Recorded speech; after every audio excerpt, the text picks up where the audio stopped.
ভারত পাকিস্তান সীমান্তবর্তী এলাকায় অবৈধ স্থাপনা উচ্ছেদের নির্দেশ দিয়েছে ভারত সরকার।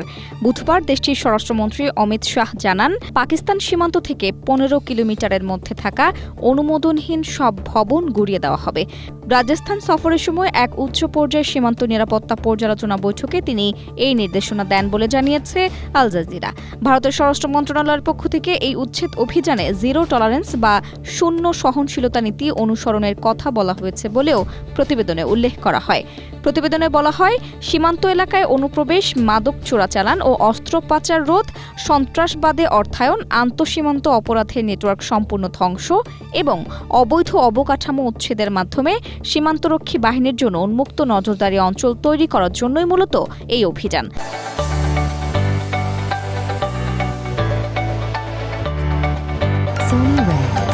তবে ভারতের এই সিদ্ধান্তে নতুন করে উত্তেজনা বাড়ার আশঙ্কা দেখা দিয়েছে।